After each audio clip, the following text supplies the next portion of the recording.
The Assembly will hear an address by His Excellency Ukhnaa Khurelsukh, President of Mongolia.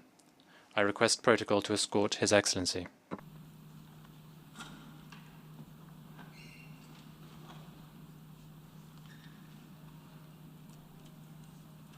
Au nom de l'Assemblée générale, j'ai On behalf of the General Assembly, I have the honor to welcome to the United Nations His Excellency Ukhnaa Khurelsukh, President of Mongolia, and I invite him to address the Assembly. Mr. President, Mr. Secretary General, distinguished delegates, ladies and gentlemen, I wish to convey my heartfelt congratulations to Your Excellency, Mr. Abdullah Shahid, on your unanimous election as the President of the General Assembly, and wish every success in the work of the 76th session. I pledge my delegation's full support and cooperation in carrying out your responsible duties. In the past 2 years, countries around the world have been plagued by the unforeseen pandemic and going through arduous times together. On behalf of the people of Mongolia, I would like to express my deepest condolences for the loss of 4.6 million lives worldwide due to the coronavirus. Taking this opportunity, I would like to extend my sincere gratitude to doctors, medical personnel, and frontline workers who are tirelessly serving to safeguard precious lives and health people in every corner of our planet. I would also like to express my sincere appreciation to the United Nations and its system organizations for their tremendous role in combating the COVID-19 pandemic by uniting and assisting all member states and providing them with information and guidance. Mr. President, as the pandemic has affected not only the global health, but also all spheres of economic, social, and political life, it became evident that the human history will be divided into pre- and post-COVID-19 periods. We have learned a number of lessons from the pandemic. Mongolians say that disease never knocks on the door, which implies that the disease does not discriminate by race, age, gender, and wealth. This proverb also demonstrates the Mongolian morality of taking care of ones in trouble and ensure not to maltreat them. We should think that rather than discriminating each other, we should focus on combining our strength and overcome this perilous pandemic the humankind is facing. Moreover, there are protests and insurgencies against lockdowns and home orders in some countries. As so-called oasis of democracy in the region, Mongolia has been closely observing human rights issues stemmed from the pandemic lockdown. The fact that Mongolia and many other Asian countries have been going through the COVID-19 crisis without substantial human rights conflict discloses the advantage of communalistic culture of Asians over the individualistic one. I firmly believe that respecting each other's culture and value, as well as learning from each other's successes and failures, are of utmost importance in collectively overcoming the challenges that the humanity may face in the future. The sudden outbreak of COVID-19 has placed an enormous strain on the global health, particularly in human resource, infrastructure, and supply chain, and with the lingering spread of COVID-19 infection, the reality of social injustice has been revealed vividly. The outbreak of the pandemic has also alarmed the modern nation states that the health sector possesses an existential importance equal to the defense sector. The concept of global development should not only be green and accessible socioeconomic development, but also there is an emergent need that has to be formulated in deep consideration of health and health diplomacy. Moreover, there is a pressing need in health sector to improve risk management, preparedness, investment, promotion of public and private partnership, and expedited penetration of high technology and innovation. All countries and international community are directing their collective efforts and mutual assistance to vaccination, as it is considered to be the best protection from COVID-19. As of today, the COVAX program, which aims to ensure equitable access to the COVID-19 vaccine, have delivered 190 million doses of vaccines to 138 countries, which is an invaluable support to low and middle-income countries. In Mongolia, 65% of the population has been fully vaccinated against COVID-19 with the support of the other countries and the government procurement in addition to the COVAX supply. In Mongolia, there is a decline in trend in virus spread, though it has been high in the last months. Thus, the government has started taking gradual steps to return to normal life by opening services, launching classroom training, and increasing the number of international flights. Mr. President, the pandemic has challenged ruthlessly the world economies, their liquidity, and resilience more than ever. Estimates indicate that in 2020, the virus reduced global economic growth by 4.9%, global trade fallen by 5.3%. However, the global economy is projected to experience recovery in 2021. During the pandemic, information technology was the main engine of social life and has proven firmly its role and position in the life of the 21st century. Prior to the COVID-19, the use of information technology was deeply ingrained in economic, business, and financial relations. But during the pandemic, remote diagnostic and treatment, e-learning, and home-based working were expanding and bringing new norms of labor organization. Over the past 2 years, we learned that isolation from society and loneliness are more fearful than the coronavirus itself, at a time when humanity is increasingly in need of socialization. We also witnessed that apart from the live communication between family members, friends, children, colleagues, and between states and nations negatively impact businesses, education, social behavior in relations, and mental health. It is worth noting that if we accept the challenges facing the world as opportunities to save resources, time, and space, we will be able to adapt and recover faster in this new environment. Mr. President, the year of as a result of the People's Revolution in 1921, in Mongolia, the monarchy was abolished, and consequently, the first constitution was adopted and republic was proclaimed. However, the membership in the United Nations in 1961 served as an additional guarantee of our independence and sovereignty, and we became a full-fledged member of the world community. Hence, we consider this anniversary as an important event in the national history and are marking it in a broad echelon. We Mongolians view the United Nations as an organization for peace and security, human rights and development, and nations in 5 continents, and as a faithful companion of the past 60 years and a reliable partner of many more 60 years ahead of us.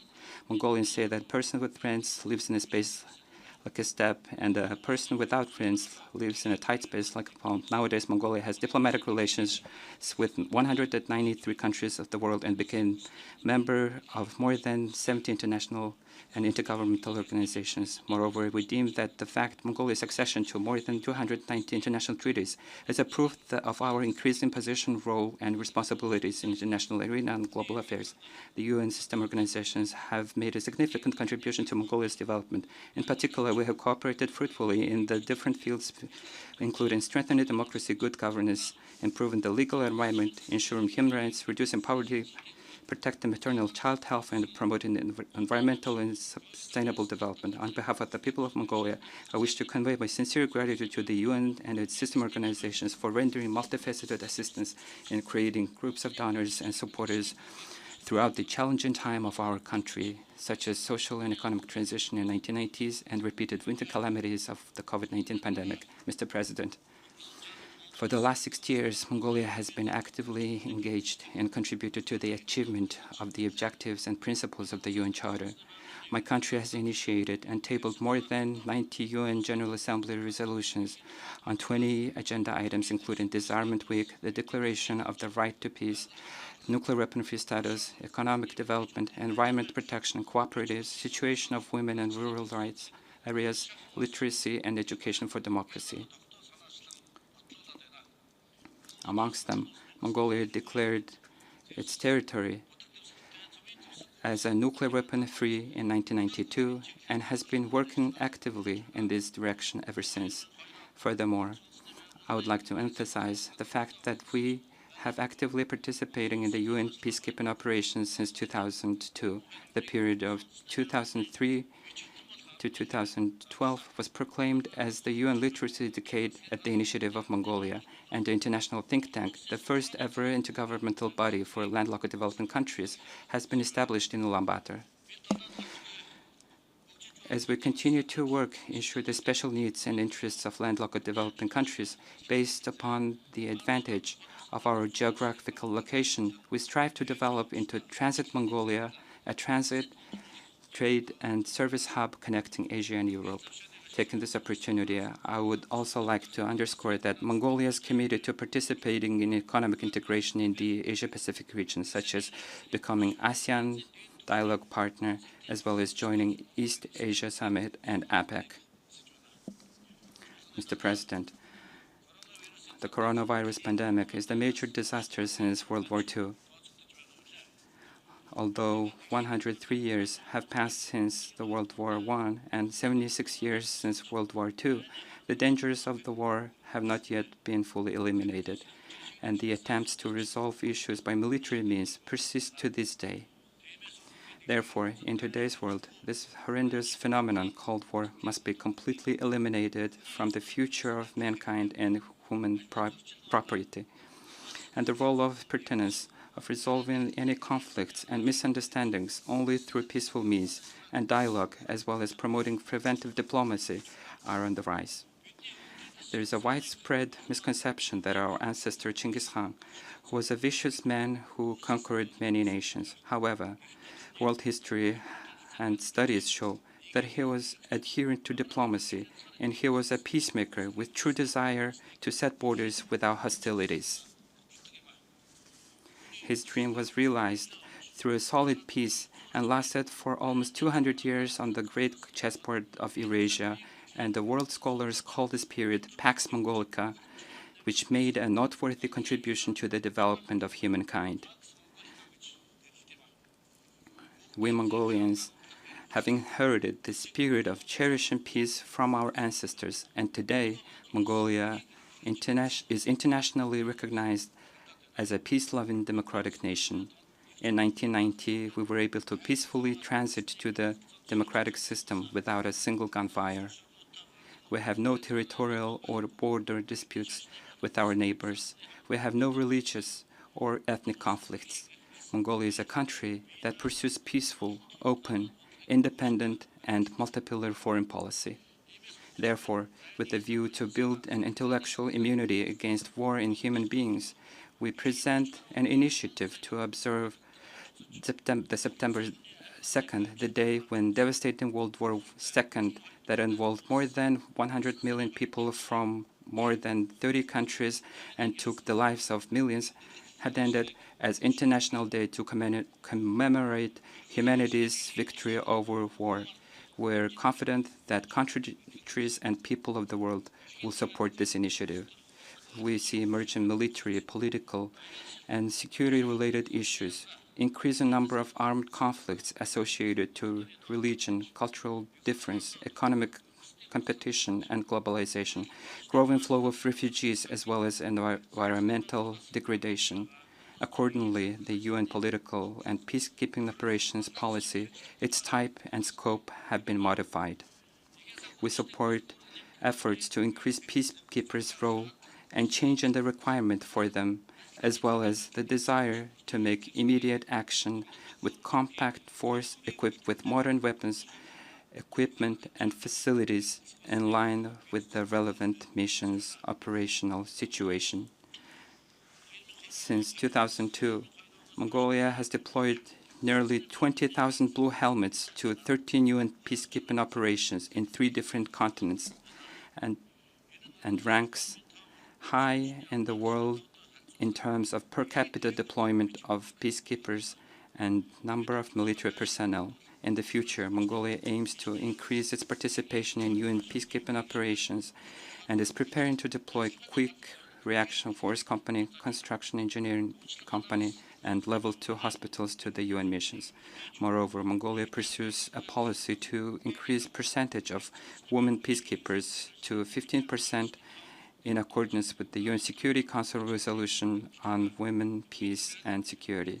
In that regard, Mongolia will host an international conference on participation of female peacekeepers in the UN PKOs next year in Ulaanbaatar. We call on the Department of Peace Operations and member states to support and cooperate in organizing this conference. Mr. President, even though the pandemic and vaccination would remain major concerns in the near future, we should not overlook the matter of future progress and sustainable development. In line with the global development trend and the Sustainable Development Agenda 2030, the State Great Royal Parliament of Mongolia adopted the Vision 2050, Mongolia's long-term development policy. Due to the COVID-19, my country's economy, which had been growing steadily in the 3 years prior to the pandemic, contracted by 4.5% in 2020. Nevertheless, due to the step-by-step measures taken by the government to support the domestic economy and favorable external economic environment, Mongolia's economy is expected to recover and grow by an average of 4.8% in 2021 and 2022. International financial organizations have emphasized that budgetary and fiscal measures taken by the government of Mongolia to protect its economy from pandemic are higher than those of some developed countries compared to its economic capacity. Moreover, major banking and financial institutions such as World Bank and the Asian Development Bank have repeatedly highlighted that Mongolia has been particularly effective in protecting incomes of low and middle-income people and preventing them from falling into poverty. Mongolia's economy, dominated by agriculture and mining, remains vulnerable to any risk and disaster. In the aftermath of pandemic, we're planning to focus on structural reforms, economic diversification, investment promotion, maintenance of fiscal and financial stability to create environmentally friendly, sustainable, and inclusive economic growth. Foreign direct investment will continue to play a key role in developing countries during and after the pandemic. Creating a favorable business environment and promoting foreign direct investment will remain a fundamental goal in the economy of Mongolia. We look forward to working more actively with the foreign and domestic investors and businesses than ever before on mutual beneficial basis. In doing so, we will comply with the principles of respect for environment and protecting the traditional way of life from negative impact. We also attach great importance to intensifying governance reform at all levels of the public and private sectors and reducing corruption, including through e-transition, which is the most realistic mechanism to ensure transparency, accountability, effective service, and good governance. Mongolia aims to transit at least 90% of all public services available on the integrated e-Mongolia system and strives to become digital nation 2021 to 2024. Mr. President, climate change is having a devastating effect for the past decades. Proper diagnosis of the causes is key to overcome its harmful effects. One of the causes of adverse climate change is oblivious human activity. It is a result of our own careless behavior towards the nature and the environment. Humans have been largely debating over ethical conduct toward each other, but not towards the Mother Nature, which has led to the current environmental and ecological disasters. During the pandemic lockdown, we witnessed certain signs of the natural self-recovery, at least for a short period of time, such as quick recovery of ozone layer, reduction of air pollution, purification of rivers and waters, and revival of fauna and flora. This is the showcase that we need to change the behavior and attitude of humanity towards the nature and make tangible efforts to induce positive results. This is also evidenced by the fact that the frequency of scope of wildfire, hurricane, floods, droughts, and drought are increasing every year, causing devastating damage in all corners of the world. From the ancient times, we Mongolians have honored the eternal blue sky as father and land as mother, worshipped the surrounding mountains and waters with deep love and respect, and have been recharged by their vitality. Our ancestors throughout thoroughly followed and delicately discovered the nature's demeanor and a way that allowed them to process and the use of animal-derived products and food in both environmentally and human health-friendly ways. We use the earth's blessings such as trees, water, animal, and other natural resources only accordingly to our own household's needs and the saving resources to the next generation. The natural self-recovery reminds me of the nomadic know-how of leaving the pasture land fallow or leaving the pasture land for rest.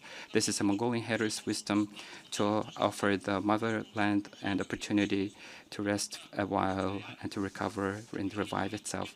In our fight against climate change, let us draw a lesson from Mongolian traditional nomadic civilization to treat and regard the nature respectfully and combine all achievements of modern science and technology, as well as best practices and traditional experiences from all over the world. Desertification that is threatening the livelihood of more than 2 billion of people in the world and the sandstorm originated in Mongolia are becoming major problem for us. Currently, a big portion of Mongolia's territory is affected by desertification or land degradation to a certain degree.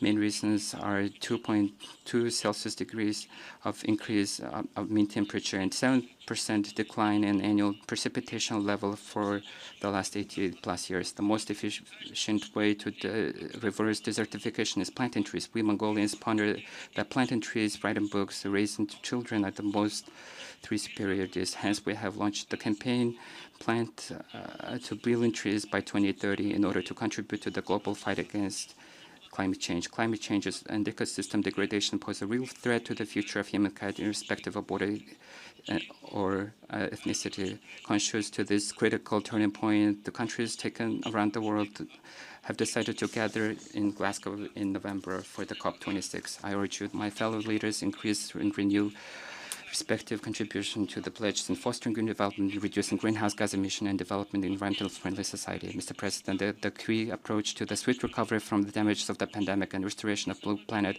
is our cooperation and mutual understanding and assistance, as well as commitment to the continue and intensify the implementation of the internationally agreed development goals such as Sustainable Development Agenda 2030, Addis Ababa Action Plan, and the Paris Agreement on Climate Change and the Sendai Framework of Disaster Risk Reduction. Last month, Summer Olympic Games, symbol of peace and unity of humankind, was successfully organized in Tokyo. 11 athletes from the 5 continents gathered together. Unlike the General Assembly of a general debate of 75th session of the UNGA, where the heads of delegations spoke virtually. This year, we're meeting in person here in the General Assembly Hall and are able to greet each other warmly. These developments give us hope that the threat of the pandemic is slowing down and we will surmount it eventually. May the eternal blue sky bless us, the humanity. Thank you very much for your attention.